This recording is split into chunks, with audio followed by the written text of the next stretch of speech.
코인키스입니다. 2026년 3월 18일입니다. 지금 현재 시각 저녁 5시 47분 지나고 있습니다.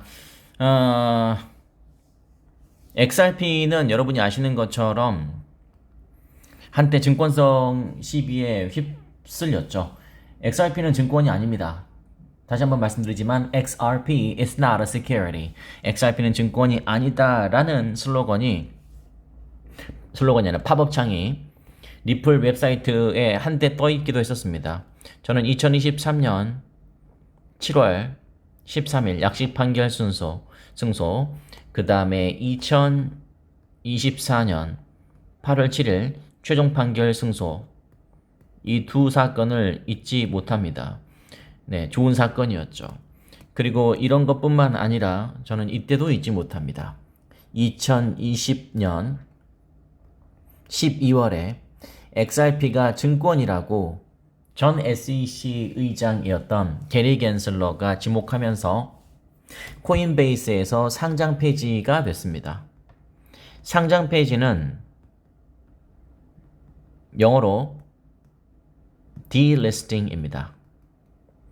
상장된 것을 지운다. 상장된 것을 지우는 거니까 우리말로 상장 폐지가 맞죠. 근데 상장 폐지라고 하면 일반인들 같은 경우에는 상당한 공포심을 느끼죠. 왜냐면 주식에서의 상장 폐지를 생각하니까. 우리나라 코스피나 코스닥에서의 상장 폐지는 아주 무서운 것이죠. 완전히 돈이 날아가는 거니까요. 구제받을 수도 없습니다. 그건 끝난 겁니다. 그러나 이 암호화폐판에서의 상장 폐지는 물론 그런 일이 있으면 안 되지만 그래도 이렇게 좀 여러 번 생각해 볼 필요가 있죠. 왜냐면 XRP가 상장 폐지됐다. 맞아요. 그러나 어디에서 상장 폐지가 됐냐? 코인베이스에서 상장 폐지가 됐었다. 2020년 12월입니다. 상장 폐지가 됐었다.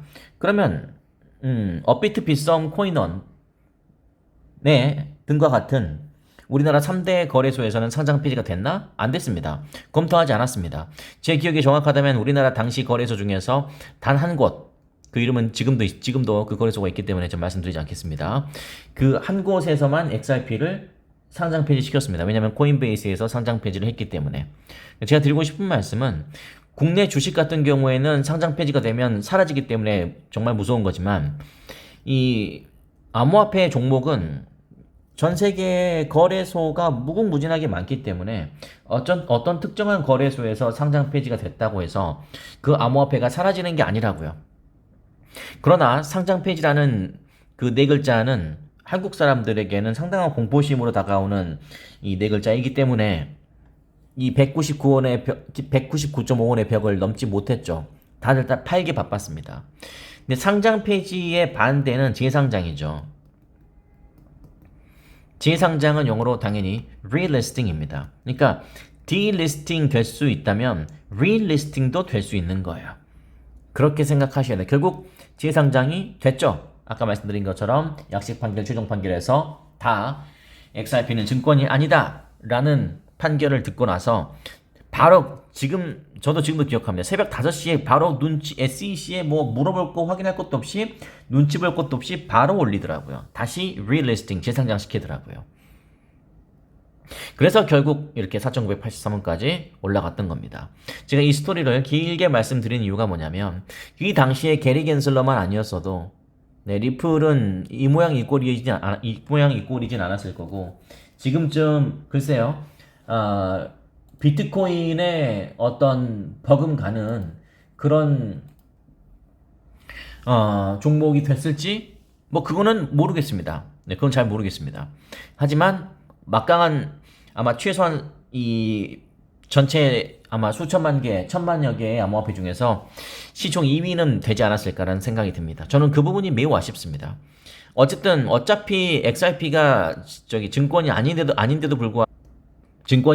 불구하고 게리 갠슬러 때문에 당시 SEC 때문에 XRP는 3, 4년간 탄압을 받았고 우리도 피해를 입었고 결국 증권 여부가 이제 비증권으로 판가름이 났습니다.